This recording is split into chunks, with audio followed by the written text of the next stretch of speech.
Niger has deployed heavy security in the capital after gunfire and explosions around its main airport. The country's military ruler has accused France, Benin and Ivory Coast of sponsoring the attack. Gunfire broke the silence near Niger's main airport, but the strange part wasn't the shooting. It was how fast the story stopped being about the attackers. Within hours, foreign governments were being named, a foreign military was being thanked, and Niger's leader was speaking as if borders had shifted overnight. No group claimed responsibility. No evidence was shown. Yet the language felt heavier than the violence itself. 4 soldiers were wounded. 20 attackers were killed. The clash lasted barely half an hour. Still, the response sounded like the opening line of a much larger conflict. Why would a short firefight trigger international accusations? Why would a government turn a security incident into a regional warning? And why did this moment feel like it was meant to be remembered, not forgotten? Let's find out.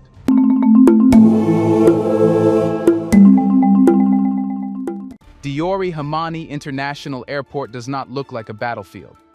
From the outside, it appears like any other regional airport. A single main runway, low buildings, and heat shimmering above concrete. But for years, this place has quietly been one of the most important military nodes in the Sahel. Not because of what the public sees, but because of what moves through it. Long before Niger's 2023 coup, this airbase functioned as a hinge point between foreign security systems and West Africa. Surveillance flights passed through its airspace. Military transport planes landed at night. Cargo that never appeared on customs records crossed the runway under armed escort. None of it was illegal. All of it was classified. The base became a silent connector between missions happening far from Niger's borders, in Mali, Burkina Faso, Chad, and beyond. Then the coup happened, and the rules changed overnight. Agreements were suspended. Foreign troops were ordered to leave. Intelligence sharing channels went quiet. Niger was no longer part of the regional command web it had once hosted. Yet the base itself did not lose its importance. The runway still connected corridors of power. The hangars still controlled who could move in and out of the country's airspace. That is why the attack did not feel random. When gunfire erupted near the military sector, it was aimed at a location that symbolized access itself. This was not a marketplace or a civilian terminal. It was a gate, and gates matter more than cities. Whoever controls a gate controls everything that passes through it. Weapons, information, people, money. Inside Niger's military circles, this base is known as the point where sovereignty is tested. Every foreign partnership eventually touches this runway. Every security deal ends up here. That is why, after the coup, the airport became one of the most guarded sites in the country. Not because it held power, but because it represented who used to hold it. So when the attack happened, it did not look like chaos. It looked like pressure. A strike against a place that once belonged to a larger system, but no longer does. It was as if someone was asking a question with bullets. Who still controls Niger's sky? The government's reaction confirmed that this was not a local incident. It was treated like a challenge to authority itself. Not just Niger's authority, but the authority to decide who is allowed inside the country's defense architecture. While gunfire and loud explosions echoed through Niger's international airport in Niamey shortly before midnight on Wednesday. Security sources described it as a terrorist attack. State television reported that one of several assailants killed was a French national. A footage showed several bloodied bodies on the ground, but it provided no evidence.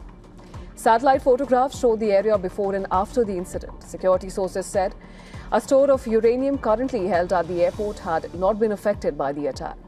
Sky Airlines said 2 of its aircraft sustained minor damage during the incident while parked on the tarmac, while Ivory Coast National Airline, it said that an Airbus plane was hit. And then came the moment that changed everything. Instead of speaking about attackers, Niger's leader spoke about foreign states. Instead of mourning the wounded, he redrew alliances. Instead of calling it an insurgency, he called it interference, which makes the real mystery even sharper. If this were about control over the base, and if Niger believes that control is still being contested, then who is actually trying to reclaim it? Niger's leadership believes the answer does not sit in the shadows with masked gunmen. It sits in boardrooms, foreign ministries, and military command rooms far from Niamey. That is why General Abdurrahmane Tiani did something no one expected. He bypassed the attackers entirely and pointed at governments. France was named first, not as a former ally, but as the architect of the system Niger believes it has escaped.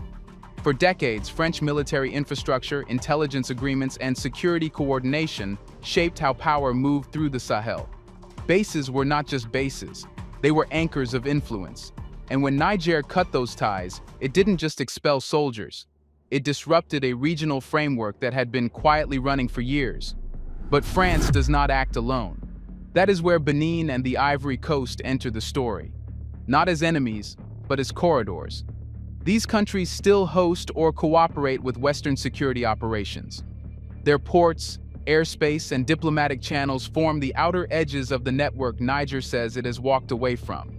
From Niamey's perspective, this makes them indirect participants in any effort to pressure or destabilize the new order. This is why the accusation felt heavier than the event itself. It wasn't about who fired the shots, it was about who still claims the map. Tiani's message was clear. Niger no longer accepts a system where decisions about its security pass through foreign capitals, even when those decisions are routed through neighboring states instead of coming directly from Paris. And the words were not chosen for diplomacy. They were chosen for alignment. By naming those countries, Niger forced the region into a choice: stand inside the old structure or accept the new one. There was no middle ground in that speech, no neutral space. Yet this stance created a new vulnerability. Breaking a system leaves a vacuum, and vacuums attract power. Once Niger declared that the Western security network was no longer welcome, it had to replace the architecture that the network once provided. Intelligence, training, air defense, logistics, and rapid response, and that replacement arrived faster than anyone expected. Which leads to the next question. If Niger has rejected the old system, and if it now sees its neighbors as part of it, then who is building the new one? The answer appeared not in a press release, but in a single sentence spoken almost casually on state television. General Tiani thanked Russian troops for defending part of the airbase during the attack. There was no ceremony, no formal announcement, no detailed explanation, just confirmation that a new security presence was already inside Niger's most sensitive zone. That sentence quietly rewrote the region's reality. This was not about training missions or advisors. These were operational units positioned at a strategic site. That means Niger is no longer experimenting with partnerships. It is rebuilding its defense architecture from the inside, with a different external power. For months after the coup, Niger's leadership faced a dangerous gap. The old intelligence pipelines were gone. Foreign surveillance flights had stopped. Military supply chains were disrupted. The country was suddenly alone in a region still dealing with armed groups and cross-border instability. That vacuum had to be filled. Russia offered something the old system never did: rapid security support without political conditions. No governance lectures, no reform demands, just equipment, intelligence cooperation, and personnel. This made the partnership practical, not symbolic. The shift also sent a message to the wider Sahel. Mali and Burkina Faso had already moved in the same direction.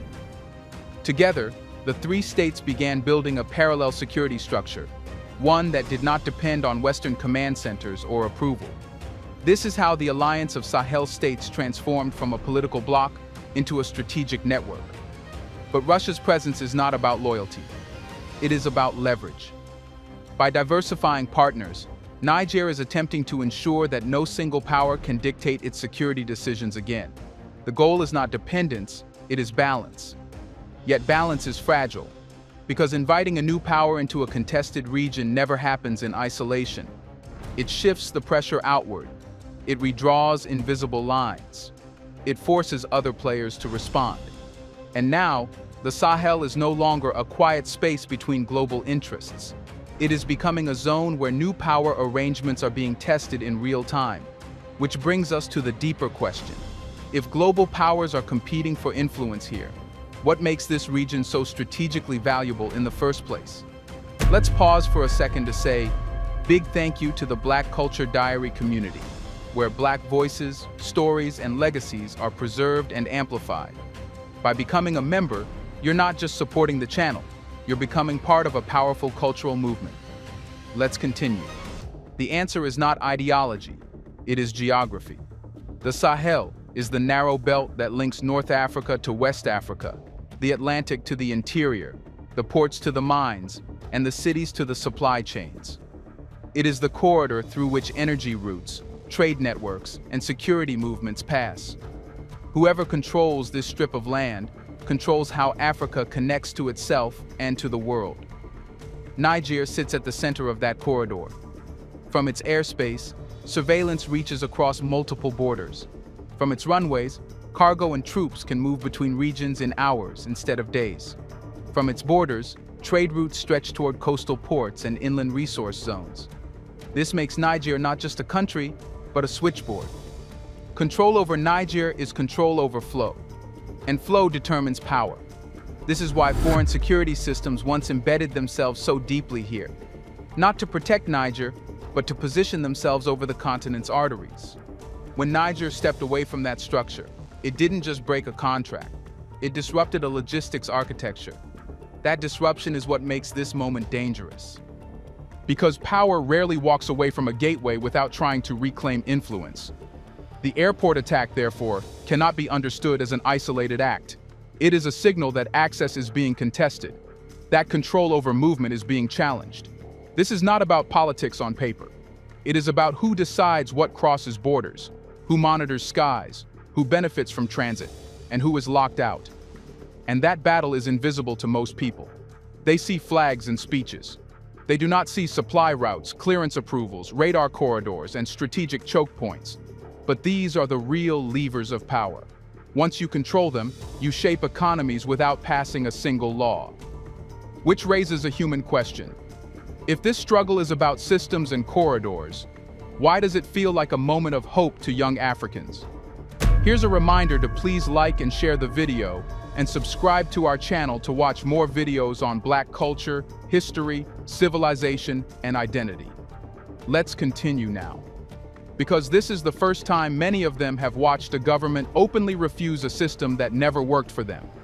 Gen Z across the Sahel and beyond grew up inside a cycle they did not choose. Foreign bases stayed while communities remained poor. Aid arrived while opportunities disappeared. Leaders spoke about sovereignty while negotiating behind closed doors. Every crisis ended the same way. New conditions, new debts, new restrictions. And the people who paid the price were never the decision makers. This generation watched sanctions hit food prices, fuel costs, and jobs. They saw borders close while elites traveled freely. They saw their countries described as unstable by the same powers that shaped the instability. So when Niger rejected that architecture, it felt less like a coup and more like a break. Not because the new path is safe, but because it is chosen. For the first time, the story feels unwritten. Young Africans are not celebrating leaders. They are celebrating the idea that power can be negotiated rather than inherited, that alliances are not permanent. Those systems can be replaced. It feels like watching someone finally leave a room they were told was the only one available. This is not blind nationalism. It is a hunger for agency. They want borders that connect, not confine. They want economies that circulate, not extract. They want security that protects, not controls. And for the first time, those desires are shaping real policy decisions. That is why this moment resonates far beyond Niger. It feels like a signal that Africa's political language is changing, from obedience to leverage, from dependency to negotiation. But movements do not live on emotion alone. They require structure. They require stability. They require something solid to replace what was removed. Which leads to the final question. If the old system is being dismantled, what exactly is taking its place? Not a single power, not a single alliance, but a new logic. The Sahel is no longer trying to belong to one global system. It is learning how to negotiate with many. That is the shift happening beneath the headlines. Niger, Mali, and Burkina Faso are no longer positioning themselves as junior partners in someone else's security design. They are constructing a framework where alliances are temporary, transactional, and reversible. This is what makes the moment dangerous and powerful at the same time. Instead of dependency, there is leverage. Instead of obedience, there is negotiation. The alliance of Sahel states is not meant to replace one empire with another. It is meant to create space, room to maneuver, room to choose, room to reject. Russia's role is part of that balance, not its final destination. It is a tool, not a master. What is emerging is not a rebellion against the world. It is a refusal to be fixed inside it. The airport attack, then, was not the start of this shift. It was the confirmation that the shift is now visible. The moment the old system realized it was losing control of a gateway, the pressure surfaced. And pressure always reveals fault lines. The Sahel is standing on one now. This is not the end of the conflict. It is the end of predictability. For the first time, power in this region is no longer automatic. It must be negotiated, tested, earned. And that is why this moment matters. Not because of the shots fired, but because of the system they exposed. The Sahel has entered an era where its future will not be inherited. It will be chosen.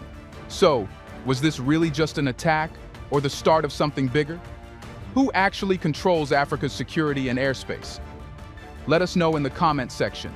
Is the Sahel finally breaking free or walking into a new trap? Do you want to watch more videos like this one? If so, subscribe to our channel and press the bell icon next to it. We have decided to bring videos on something nobody talks about: the Black culture, civilization, history, and evidence about how glorious Blacks have been. Thanks for watching, and until the next video, stay tuned.